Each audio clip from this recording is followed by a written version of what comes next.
In the Powerhouse Museum at Ultimo, among the collection, the aircraft that gets the most attention is the Catalina.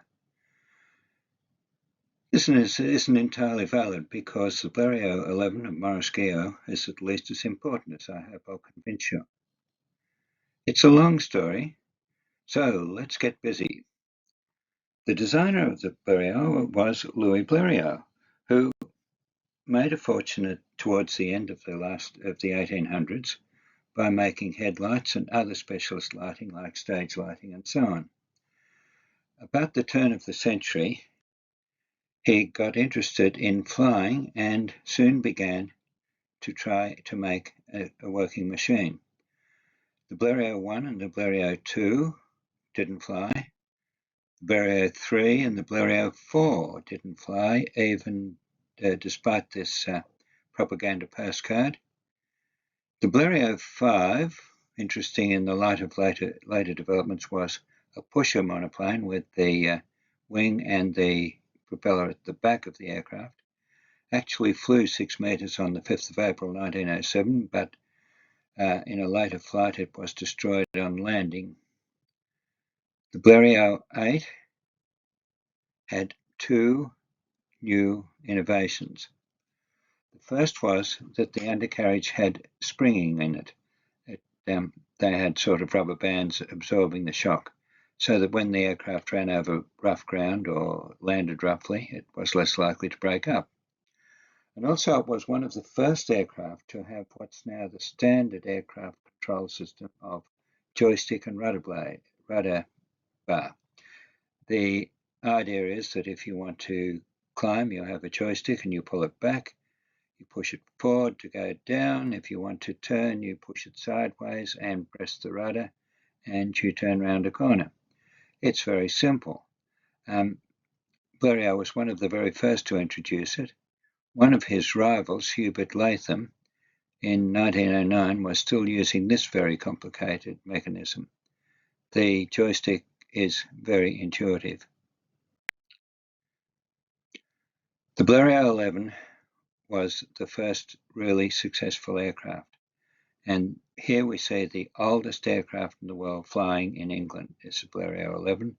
And it doesn't fly very high these days because it's extremely valuable and nobody wants to wreck it.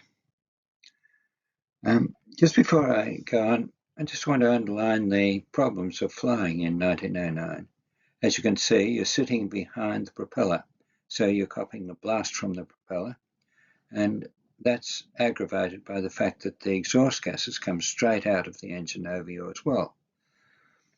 Lubrication was done with a castor oil pump, and what you had to do every minute or two was to pump a bit of castor oil into the engine, which of course got half burnt and also coated you as you flew along. The joystick actually warped the wings. There were no flaps like on modern aircraft. And to keep the aircraft level, you had to apply a certain amount of pressure forwards on the joystick. So all the time you're making quite a considerable effort. If you let go of the joystick, the wings would tilt upwards, the aircraft would also tilt upwards and fall back to Earth. I'm not going to discuss the primitive engine controls, but they were equally troublesome. I will never complain about travelling tourist class again. The handbook of the Blériot, the English handbook of 1909, showed the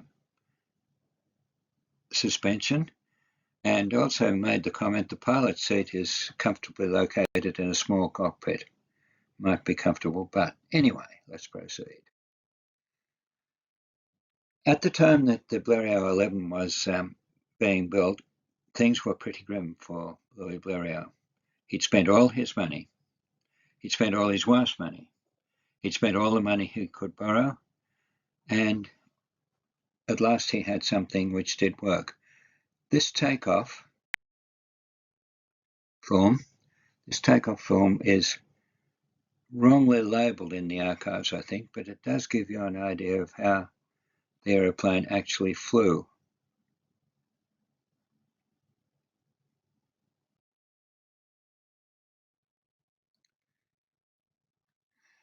On July the 25th, 1909, the Blériot 11 flew across the English Channel.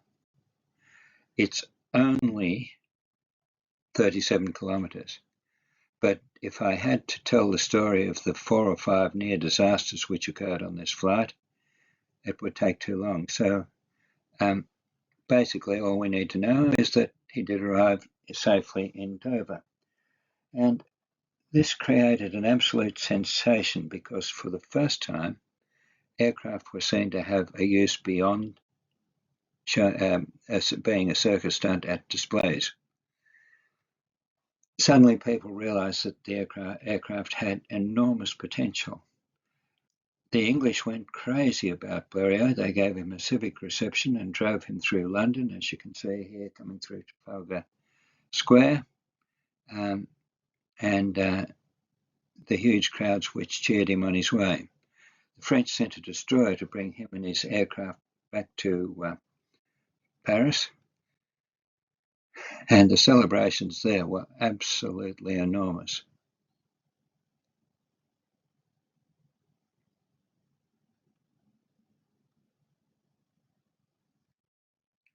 Everyone wanted a Blériot, and soon there were more and more of them in use. Very exciting time, as you can see. Yes.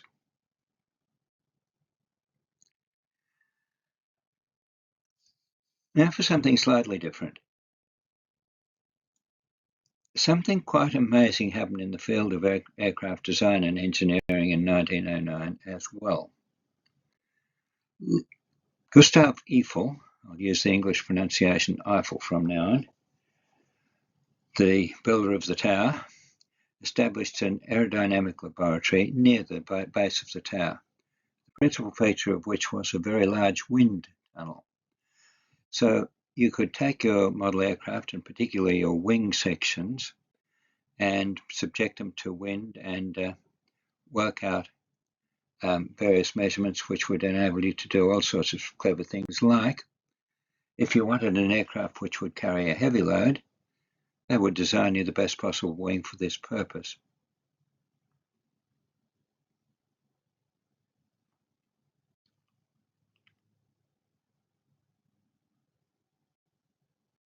If you wanted to reach a high altitude, again, you'd get a specially made wing. Imagine flying over the Alps in a Blériot under the conditions I described before. If you wanted to fly a long distance, again, a different sort of wing. This was a record made in 1911 by a Czechoslovakian pilot, and it has been celebrated ever since. If you wanted a fast aircraft, again, a different sort of wing. Over 1,000 Blériot 11s were built in France, in the USA, Canada, England, and other countries. It was by far the most popular pre-World War I aircraft. It was the first wartime aircraft. This propaganda postcard of 1914 is very fanciful. You couldn't possibly do this in a Blériot, but the very first use of an aircraft in war was in 1911 during the Italo-Turkish War, when the Italians were fighting the Turkish in Libya.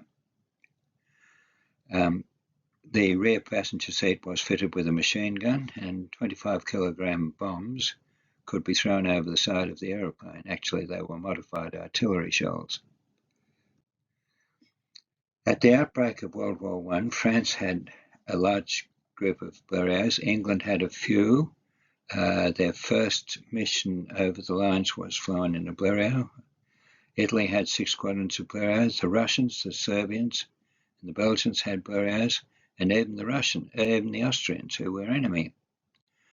But Blériots didn't last terribly long in the front line. The wing warping mechanism was complicated to adjust, and flaps and elevators were preferred. Generally speaking, the Blériots were soon superseded. An exception was this aircraft of Sergeant Tomic of the Serbian army. Serbia was quickly taken by the Austrians, and he fled to Greece and carried on the fight. All sorts of stories were told about him. They're very reminiscent of the sorts of things that Pickles got up to. Some of them were possibly true. The Blériot which crossed the Channel is now part of the display of the Musée des Arts et Métiers in Paris. The museum has taken over an adjoining church, and it's hanging from the ceiling and is never moved from there. We've met the aeroplane, now let's meet the man who brought it to Australia.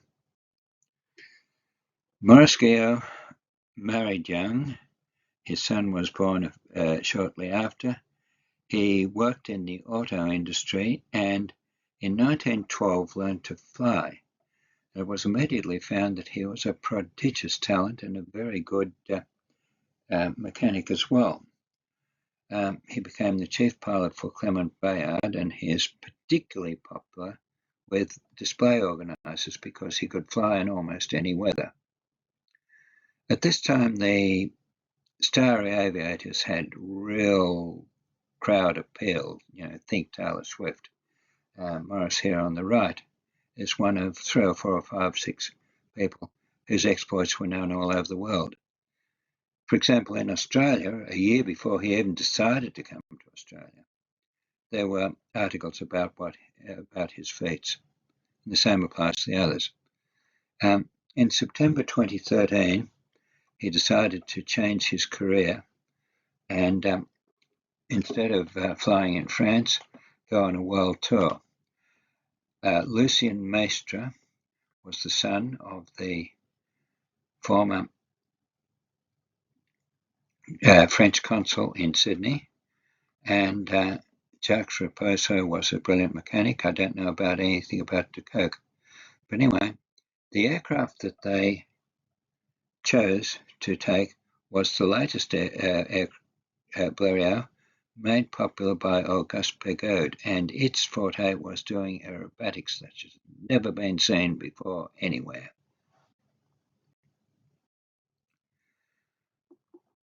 Let's look at the country to which Gillaux brought his people in 1914. It was pretty well plain mad. Lawrence Hargrave, the researcher who investigated the lifting capabilities of box kites, was known worldwide for his researches, which he freely distributed. One of the first aircraft to fly in Australia was Harry Houdini, the famous escapologist, and as you can see, his was-on is virtually a collection of box kites. The Gillaux Blériot was about the 20th aircraft to come to Australia. There'd been 4 more Blériots before. The first 3 weren't very successful. Here we see Gaston Cugnet. He had a sellout crowd at the Melbourne Cricket Ground for his first flight, took off successfully, as you can see, and then crashed just over the fence into the tennis courts. But one person who really was successful was Wizard Stern. Some of the oldest people in the room might remember the Globe of Death, which was a globe of steel mesh about 7 meters across, in which motorcyclists used to ride around the worlds and up and down and vertically around the globe using centrifugal force to avoid a disaster. The first one of these, or one of the first ones of these, was imported by the American Wizard Stern, who also bought an American-made Blériot. And with that, he made several successful flights in Australia and in New Zealand in 1913, early 1914. Another visitor to Australia was Harry Hawker. He was a young Australian who had gone to England a few years before and got a job with the Sopwith Company, a brilliant engineer and gifted pilot. He actually brought this Sopwith tabloid back to Australia late in 1913 with a view to selling it to the Australian military, but they weren't interested. So he went back to England. Fascinating character again, who we haven't the time to discuss. So Maurice Gillaux's party arrived in Australia after touring Egypt in April 1914. As you'll see, they gave displays throughout southeastern Australia. The first airmail flight from Melbourne to Sydney was very important, but war broke out at this time, and the news cycle tended to be dominated by that, so we heard not a lot more. Lady Munro Ferguson spoke French. Gillaux didn't speak very good English, and she was very impressed with the aeroplane and had a special tour of it. She was the wife of the Governor General. We've got all the aids and things, almost like little boys with something exciting, turning the aircraft around, and again notice the steep takeoff. The first show done in Australia after the aircraft was assembled was in Newcastle. This was the first aircraft to reach Newcastle, and this sort of established a precedent for what was to happen throughout the rest of the country. First of all, during the week, he flew over the city and did some aerobatics, some rolls and dives and climbs to encourage interest. People hadn't seen anything like it. The local race course was usually hired for the venue for the show. People were charged from $1 to 5 shillings. The event was so popular that there were always special transport arrangements, trains, trams, etc. Sometimes with combined tickets, you could buy your transport and your entry ticket at the same time. They were very conscious of involving local bands and things like that. Usually the first flight was aerobatics very close to the racecourse. Then they'd have a break of half an hour and some band music or something, and a second flight more distant from the racecourse, followed by a diving return to the racecourse at probably a speed of nearly 100 kilometres an hour. And then quite often he'd do a low-level circuit of the area just outside the fence of the racecourse where people had gathered to watch the show and not paid. So he'd tear around that at a height of about 6 feet, and everybody would have to dive flat on the ground to avoid being hit. Occupational health and safety didn't have much relevance at the time. These were high status events, though. Gillaux had a manager of great prestige, and in every town the VIPs were always attending, and Gillaux's party always had a civic reception. After Newcastle, there were a couple of shows in Sydney at Victoria Park, which is now the Zetland, and of course it's been vastly redeveloped. But you can just see the large crowd and the aircraft flying past. At the time, there weren't many photographs in the newspapers. They were just starting to be introduced, but always Gillaux's aerobatics were included in the newspaper. Unfortunately, the quality wasn't very good. Another picture of Victoria Park, and you can make out the huge crowd that was there. And now for something completely different. Some of us will recognise Anthony Horton's big store on Brickfield Hill. For the benefit of the teenagers, Anthony Horton's was the biggest department store in Australia from about 1880 to 1950. It closed in 1970. Had a huge mail order business. The Horton family ran it. They were known for being frugal with money, hard-working, abstemious in terms of liquor, and living very modestly.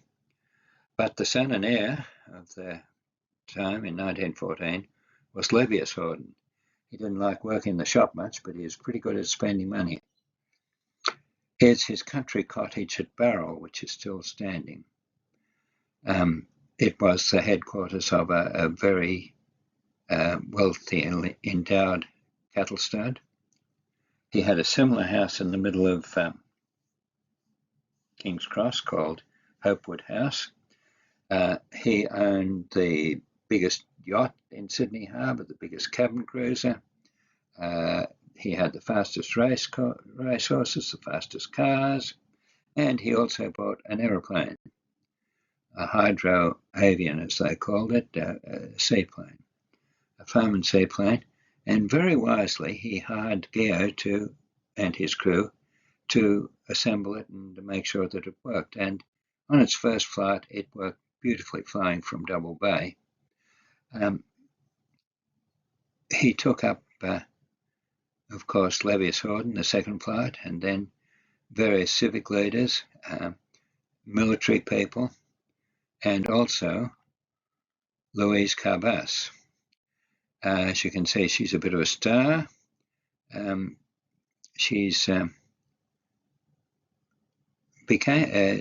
the war, she became famous, changing her name to Louise Lovely. She acted in silent films in the USA and also had film interest in Australia.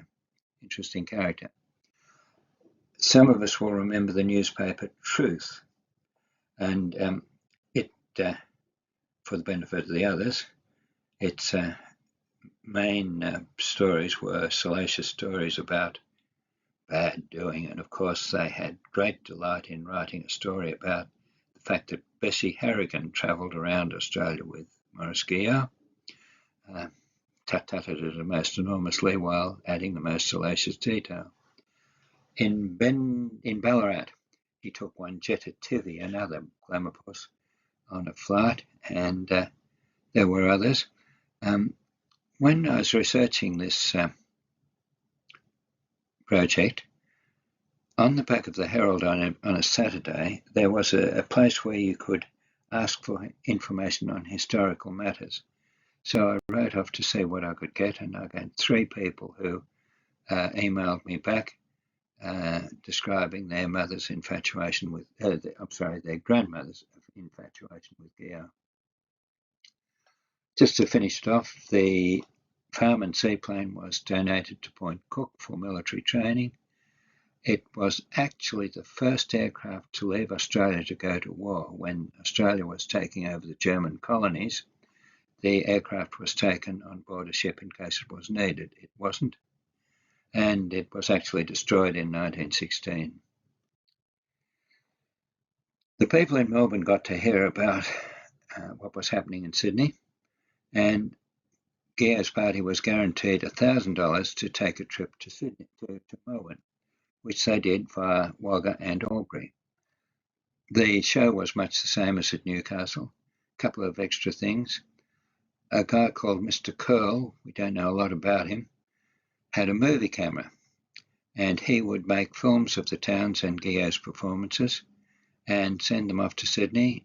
They'd come back on the train the following week and were shown to capacity crowds, and unfortunately all of them were lost. The major Australian manager was Albert Skewthorpe, who was a very high-class person, a local government, former mayor of St Kilda. He acted as liaison with the local councils, and he is widely respected. Quite often, Gillaux would do a show on the Saturday, catch the train to Sydney, to fly the farm and seaplane, and also to plan business activities. And about this time, he had decided to stay in Australia for a long time. Albury and Wagga Wagga and Bendigo and Ballarat were very wealthy places. This is a procession of cars down the main street of Albury in 1913. One of the things he did, as well as giving shows in Melbourne, he visited Point Cook, where the Australian Flying Corps was being trained, and he flew with a Bristol boxcart. You can see the boxcart at the front, very much based on the Wright design, and the Blériot behind, so fast that he could fly circles literally around the boxcart. But he was still very polite and said that Point Cook had a lot of potential as a training school. The next 2 shows were at Bendigo and Ballarat. A lovely photograph here of the Blériot on the racecourse at Bendigo. Usually they transported the aircraft on a train, but on this occasion the aircraft flew from Bendigo to Ballarat, carrying a letter from the Mayor of Bendigo to the Mayor of Ballarat, which was the first airmail in Australia, one of the first in the world, sold in 2008 for $36,300. The next shows were at Adelaide, you can see the headlines from the paper there, and at Geelong. Now again for something completely different. Do you remember me talking about Wizard Stone and his successful use of the Blériot? Here's a picture taken on May the 1st, 1914, at Rockhampton. He was touring the isolated places to do his usual show with an aircraft, and one of his events was racing a motor car. About his aircraft preparing to fly off, about half an hour later he crashed, injuring himself, damaging the aircraft, which caused a problem because a guy called Arthur Rickard, a real estate king, I suppose the modern equivalent would be Harry Trubikoff, had contracted Stone to fly an airmail from Melbourne to Sydney as publicity. What happened next is hard to follow, but in the end, Gillaux decided he would do a mail flight from Melbourne to Sydney, and again, like Rickard, he produced a series of postcards which could be sold and carried. So on the actual flight, he carried 1,745 postcards. He carried some cordial, OT cordial, which I'll talk about later, and some Lipton's tea, which were the first air freight in Australia and one of the first in the world. They had to establish new airfields at Wangaratta, Seymour, Harden, and Goulburn, where aircraft had never been before, and they only took about a fortnight to organise this flight. When we tried to do it in 2014, it took us nearly a year to get organised. Here he's at Wangaratta. At places like Wangaratta, the town virtually stopped, and everybody went out to the area designated as airfield to watch the aeroplane come through. Ditto at Goulburn, the crowd isn't so visible there. And arrival in Sydney, where they landed at Moore Park. This was the prompt for huge advertising campaigns. OT Cordial was the main sponsor.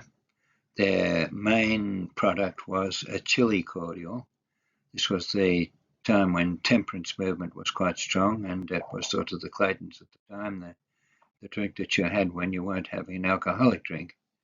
As well as OT cordial, there were advertisements for Lipton's tea, thermos flasks, Zeiss binoculars, Kodak cameras, Upmobile cars, all sorts of things. It was an absolute sensation.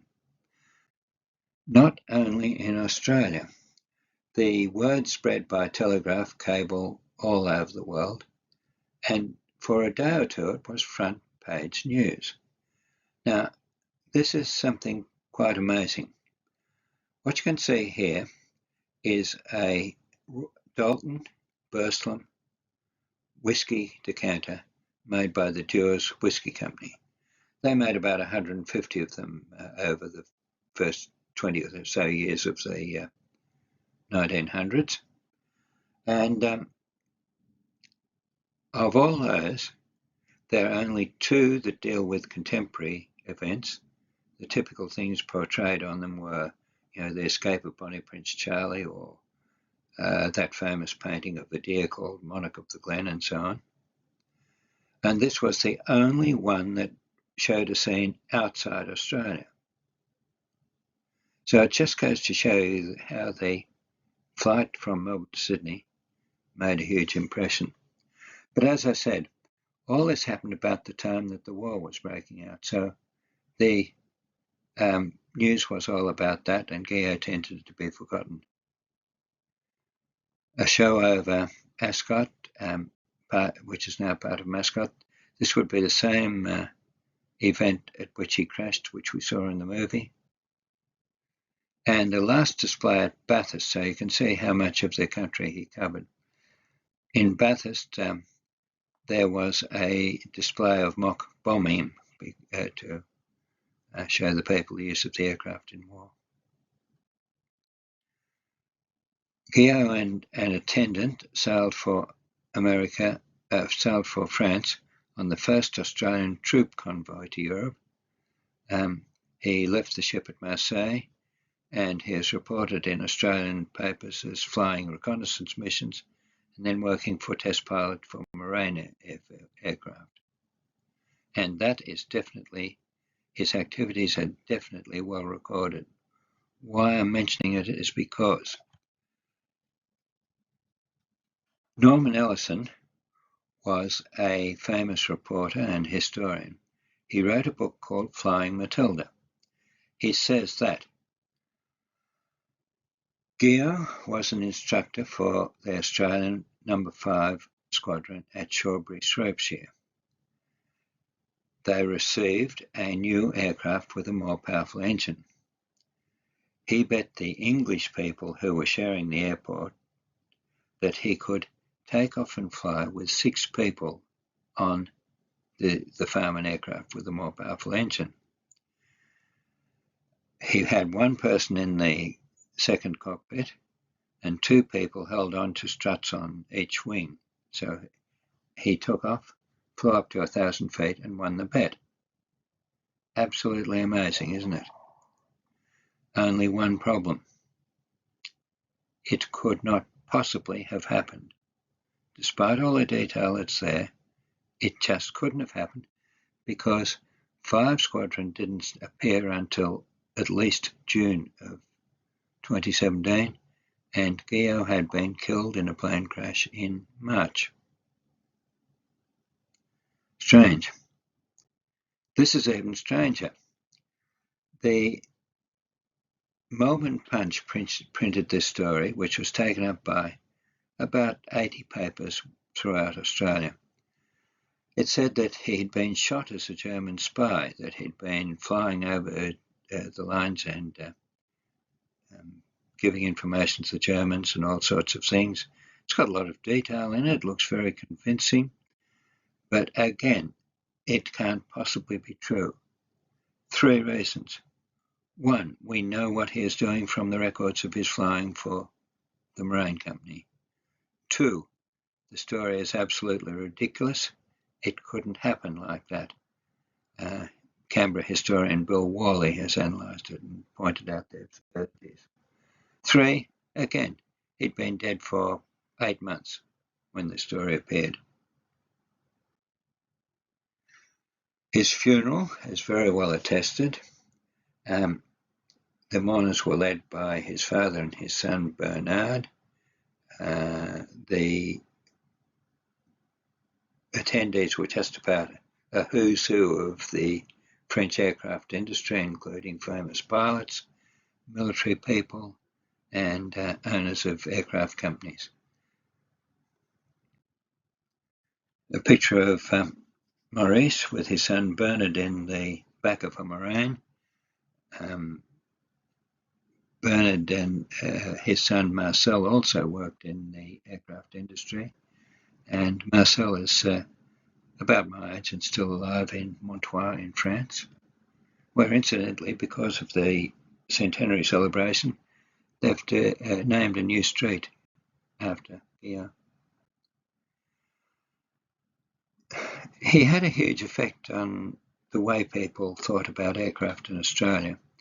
And I found quotes from Ross and Keith Smith, Charles Kingsford Smith and others, describing the effect that the mail flight in particular had on them. As I said, he was going into business with various Australians, and at Richmond Airfield and the 10th of October 1914, they took delivery of this Quadron aircraft.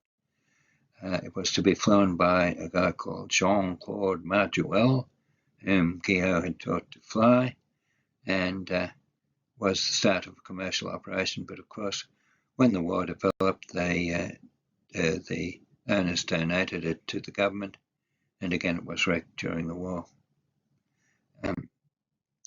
The Blériot itself was sold to Graham Carey, a fascinating character who deserves more attention, but we haven't time. He was too old to go to the war, but he flew the Blériot around doing displays for the Red Cross to raise money and carried minor airmails and things like that. The museum eventually ended up in the hands of a grazier at Giraldry, and he sold it to the Powerhouse Museum in 1937 for £25. Here it's on display in 1964 as part of the celebrations of the 50th anniversary of the Mail flight. And of course it ended up in the temporary museum and in the permanent Powerhouse Museum as part of this world-class display of aircraft and transport. In 2014, the Aviation Society, Historical Society of Australia, New South Wales, decided to celebrate the centenary of the airmail flight.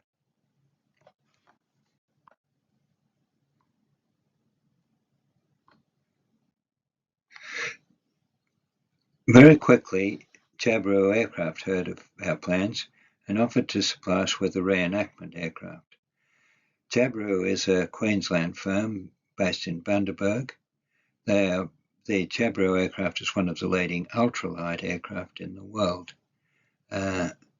This particular model weighs about 350 kilos. It was a good choice because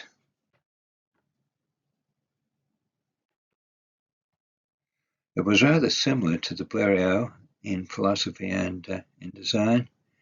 A light aircraft. A major difference, of course. The Jabiru could cruise at 220 kilometres an hour with 2 passengers in air-conditioned comfort. We set up a route for the mail flight, and as I said, it took about a year to get everything organised because of various regulations we had to fulfil and things like that. And started our celebration. The first one was of the centenary of the display over Newcastle. Lascantire Aero Club is based just north of Maitland on a beautiful airstrip, and they had a special day which included a flypast over Newcastle Showground at exactly the same time as Blériot had done it a century before. Of course, this was now Anzac Day. The next event was a celebration of the centenary of the seaplane flight, and 14 seaplanes flew over Sydney. Some of them landed at Rose Bay, and in the Rose Bay RSL, a short celebration was held. The speaker is Lebbeus Horton's nearest direct relative, the present head of the Anthony Horton family. The gentleman holding the microphone. There's an interesting story there, because about 3 weeks before, I had sent an email to the French consulate asking if they knew about the centenary of the flight and whether they had any information on it. I sent the email about 10:30 at night, and Monsieur Bertie rang me at 9 o'clock the next morning, the French consul. So excited, he hadn't known a thing about it, but I thought he was going to crawl down the telephone line. Anyway, from then on, we had the full support of the French community. They produced us a new wine based souveniring the flight, and we had lots of other sponsorship. We also got some money through philately, carrying recreated models of the original postcard and other items, including some children's mail and some items for the various French sponsors. One of the first things that we did with the money was to hire an aircraft for this lady to fly. Amenta Hennessy is a legend in Australian flying. She has flown the Pacific at least 20 times solo while delivering aircraft from America. She's flown all over the world and in Northern Australia, and she is an absolute legend. And we needed her because we are getting a lot of interest in the flight. But the thing that the Jabiru can't do is fly in bad weather. So we wanted to be able to make sure that the mail could get through, even if the Jabiru couldn't. Well, as it happened, the weather was appalling. Amenta flew down on the Thursday, barely seeing the ground beneath her as she came down. And the Friday was terrible weather. Saturday morning, the airmen were up at 5 o'clock watching the weather reports. And in the end, we decided to go ahead. And this is the very start of the reenactment. Amenta is leading out. The idea is that she's going to fly through the Kilmore Gap, which is a notorious area for high winds, and find the best path through. The next aircraft moving this way was Jackie Milroy, and she is Chief Flying Instructor of Yulon Flying Club. In the far distance, you can see the Jabiru flown by Owen Zupp, who was an aviation writer and airline captain. And in the front, we had Dr. Michelle Pfeiffer, leading geneticist. She doesn't have, as she explained it, she doesn't have a husband or children at home, but she does have a CT4, the last of the Victor Air Tourers, which occupies a lot of her time when she's not doing genetics. The mail was carried by the Jabiru and by a relay of historic aircraft, including this Wingill, the predecessor of the CT4 in the RAAF. We had a lap flown by a sailplane because Wangaratta is a headquarters for sailing championships. We had joining us this lovely de Havilland Dragon Rapide. I got a ride on a Wirraway from Wagga to Temora, the experience of an absolute lifetime. This wonderful 1930s Avro cadet flew the mail into Harden. The population of Hardenshire is 3,500 people, and just about 1,000 of them were there to welcome us, along with 13 aircraft on the polo field, which doubles as the airstrip. The Canberra Aero Club formation flight, the Poulettes, not the Roulettes, flew the mail into Goulburn. We were met by the Queen of the South and the local model Ford pre-war model car club. The mail was flown from from Mittagong to Bankstown in this 60-year-old de Havilland Beaver, and the 65-year-old Czechoslovakian Aero 145. From Hennessy's hangar at Bankstown, it was driven to the Bankstown Aviation Museum in this 1904 Delage car. We were all delivered to the Powerhouse Museum with a convoy of classic French cars.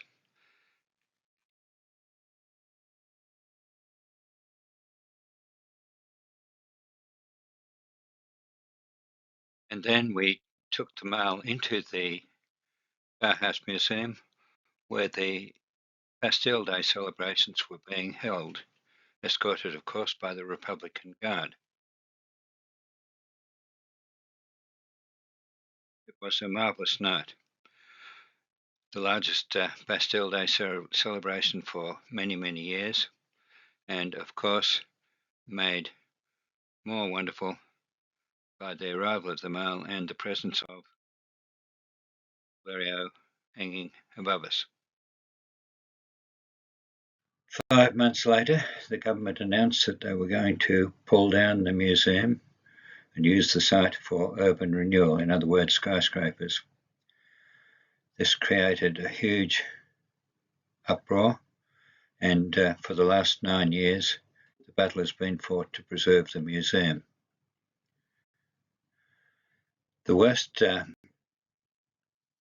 time of all in the process occurred in March 2020, when the display area of the transport hall was removed. The manner in which it was done was absolutely appalling. There was no protection at all for the exhibits, and the result is that the Blériot was covered with about 2 inches of dust, gypsum and iron centre, and everything else was also damaged. Shortly thereafter, the Blériot and other aircraft were packed into wooden boxes and put into storage at Castle Hill, where they remain, and there's no plans to return them to where they should be. The whole area was cleared. The Catalina was put down on the floor, and it had to be cleaned also.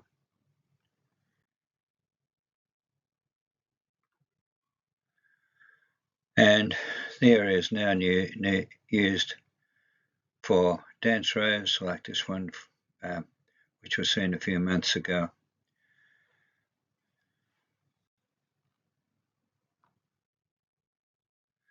We know where the Blériot that crossed the English Channel is. We know where our Blériot should be.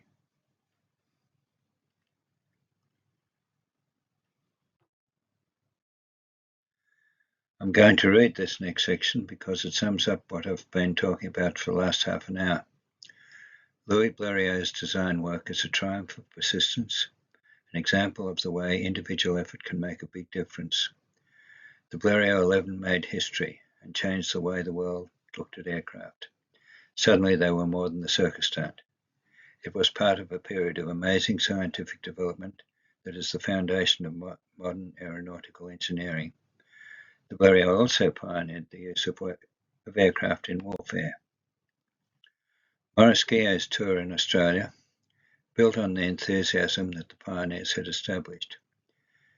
His exhibitions, and particularly the airmail flight, alerted Australia to the possibilities of aviation, and within 20 years Australia had established an amazing aeronautical industry.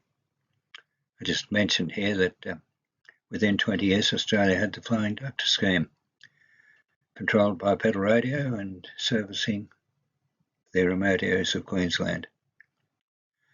This is a story worth retelling, and in some aspects of it are a salutary reminder of the dangers of fake news, even in 1917.